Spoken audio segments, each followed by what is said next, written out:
इस भाग में हम गुंडिचा यात्रा की जानकारी लेने वाले हैं। श्री कृष्ण, बलभद्र और सुभद्रा रथ पर विराजमान होकर जब गुंडिचा यात्रा करते हैं तब उनका दर्शन करने वाले विष्णुलोक में जाते हैं। प्रबोधिनी एकादशी को, फाल्गुनी पूर्णिमा को तथा विषुव योग में विधिपूर्वक ये यात्रा करने से मनुष्य वैकुंठ धाम में जाता है। ज्येष्ठ मास में वहां की 12 यात्रा करने वाले विविध भोगों का उपभोग करके मोक्ष प्राप्त करते हैं। 12 यात्राएं पूरी होने पर विधिपूर्वक उनकी प्रतिष्ठा करें। ज्येष्ठ मास की एकादशी को एकाग्रचित होकर किसी पवित्र जलाशय पर जाकर आचमन करें और इंद्रिय संयम पूर्वक पवित्र भाव से भगवान नारायण का ध्यान करते हुए विधिवत स्नान करें।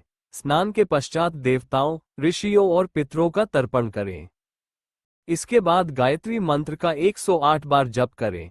इसके अलावा सूर्य मंत्र का जप करें, उनकी 3 बार परिक्रमा करें और प्रणाम करें। इसके बाद मौन होकर घर में जाएं और हाथ पैर धोकर आचमन करके श्री पुरुषोत्तम की पूजा करें। पहले घी से भगवान को स्नान कराएं, फिर दूध से, दूध के बाद मधु, गंध और जल से, फिर तीरथ, चंदन और जल से स्नान कराएं।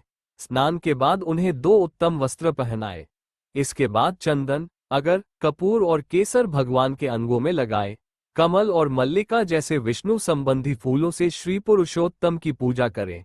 उनके सामने अगर, गूगल तथा अन्य सुगंधी पदार्थों से धूप जलाएं।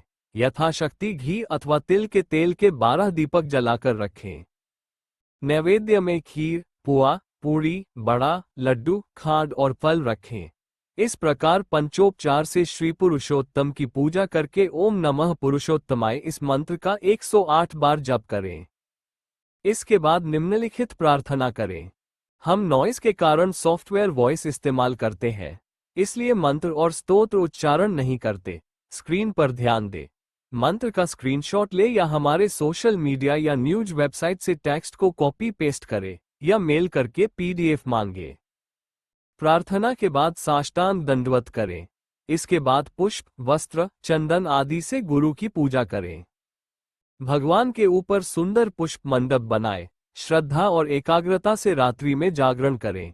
भगवान वासुदेव की कथा और गीत गायन करें।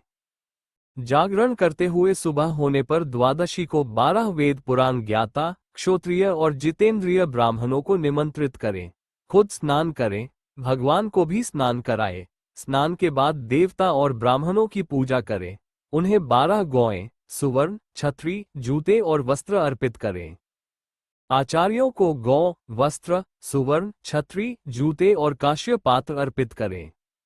ब्राह्मणों को खीर, पकवान, गुड़ और घी में बने पदार्थ भोजन कराए। भोजन के पश्चात लड्डू, यथाशक्ति दक्षिणा और जल से भरे 12 घड़े दान करें। इसके बाद निम्नलिखित मंत्र पढ़ें। हम नॉइस के कारण सॉफ्टवेयर वॉइस इस्तेमाल करते हैं, इसलिए मंत्र और स्तोत्र उच्चारण नहीं करते। स्क्रीन पर ध्यान दें। मंत्र का स्क्रीनशॉट ले या हमारे सोशल मीडिया या न्यूज वेबसाइट से टेक्स्ट को कॉपी पेस्ट करें या मेल करके PDF मांगे। मंत्र पाठ के बाद 3 बार ब्राह्मणों की प्रदक्षिणा करें। मस्तक झुकाकर आचार्यों को भक्तिभाव से प्रणाम करें। आचार्यों को विदा करके ब्राह्मणों को भी गांव की सीमा तक पहुंचा दे। अंत में सबको नमस्कार करके लौट आए। फिर स्वजनों, बांधवों, उपासकों, दिन दुखियों, भिखारियों और अन्न चाहने वालों को भोजन कराकर खुद भी मौन होकर भोजन करें। इस प्रकार 1000 यज्ञों का और 100 राजसूय यज्ञों का फल मिलता है। इच्छा अनुसार चलने वाले विमान से विष्णु लोक प्राप्त होता है। इस भाग में इतना ही।